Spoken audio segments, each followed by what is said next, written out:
Bom dia, boa tarde, boa noite, galerinha. Tudo bem com vocês? Shella por aqui. E aí, preparados para a aula de hoje? Então, pegue suas coisas e bora pro vídeo.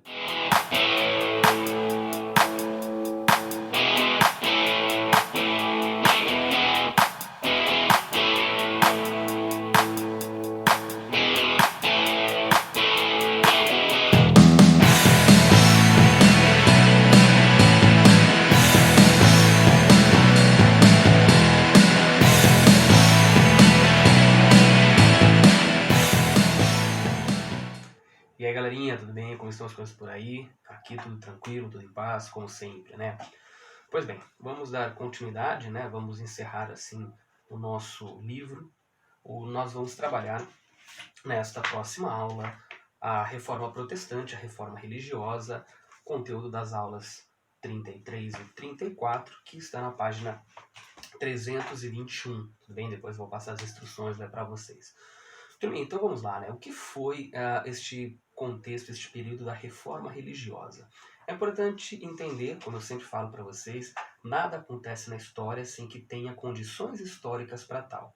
Portanto, a reforma protestante, ela aconteceu em um contexto, em um período em que havia condições, né, condições políticas, condições sociais, condições econômicas também, né, para que ela acontecesse. Sabemos, né, já estudamos muito nos capítulos anteriores, onde trabalhávamos a questão da cultura da Idade Média, como era forte a influência da Igreja, em que você tem uma Europa dividida em feudos, né, onde cada senhor feudal tinha uma limitação dentro do seu feudo. Então, portanto, dentro do seu feudo cabia ao senhor feudal estipular moedas, pesos e medidas, leis, enquanto que o poder da Igreja transpassava todo o feudo. Né? A Igreja Católica era a maior instituição, maior e mais poderosa instituição da Europa Ocidental. Tudo bem? Então fica bem claro isso daí. Porém, a partir da Baixa Idade Média, vocês devem se lembrar que a sociedade vai passando por transformações, seja na questão social, política e econômica também, né? Então, nós vemos a população começando a sair do campo, começando a ir para a cidade, o surgimento de novas classes sociais, né? Principalmente a burguesia, que vai buscando cada vez mais seu espaço, a vida nas cidades começa a se desenvolver. Então, as transformações vão correndo. Claro que de uma maneira lenta, né? Isso a partir da Baixa Idade Média, principalmente com o advento das cruzadas.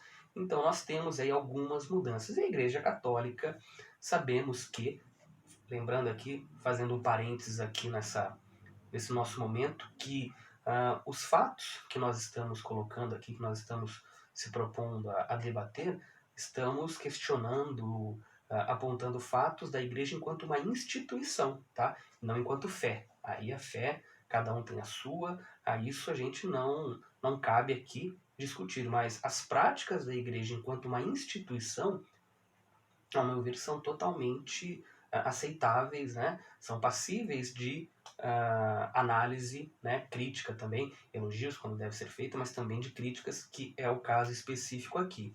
Porque a Igreja Católica ela não permitia opiniões contrárias às suas. Vocês devem se lembrar, por exemplo, que foi instituído o Tribunal da Inquisição, tribunal este que julgava e muitas vezes condenava pessoas, muitas vezes sem nenhum tipo de prova, e simplesmente por se posicionarem, por se colocarem de uma maneira contrária à igreja, né? Claro, esse período então vai passando por essas transformações, alguns grupos começam a se colocar contra a burguesia, começam a se colocar contra, porque a igreja também não permitia o acúmulo de riqueza. Alguns nobres começam a não ver com bons olhos a interferência da igreja em seus reinos. Então, algumas pessoas poderosas que até então estavam ao lado da igreja começam a se incomodar com isso. Então, uma prática comum da igreja era a indulgência, que era a venda do perdão, ou a sinomia, que era uma prática da venda de relíquias religiosas, e relíquias supostamente religiosas, né? Então pegavam, por exemplo, um pedaço de madeira, diziam que era da cruz de Cristo, pegavam um espinho, dizia que era da coroa, ou um pedaço de pano, que era da túnica de Cristo. Então a igreja tinha, assim, lembrando que a crítica que é feita aqui, ela está sendo feita em relação à instituição, tá? Não quanto à fé. mas as pessoas que ocupavam cargos, inclusive cargos importantes, e que, por esses motivos, acabavam abusando do poder que tinham, acabavam abusando da fé das pessoas. Até que o movimento da Reforma Protestante é um movimento que começa de dentro para fora. Não é como assim de dentro para fora? Martinho Lutero, ele dá um basta. Inicialmente, Martinho Lutero não tinha o objetivo de romper com a igreja, tá? Inicialmente, a proposta é de se fazer uma reforma, de se debater alguns pontos, porém, diante da intransigência da igreja em aceitar essas mudanças, em ver essas mudanças como mudanças realmente que trariam, né, algo positivo para a igreja, então, a partir desse momento, Martinho Lutero rompe com a igreja, né?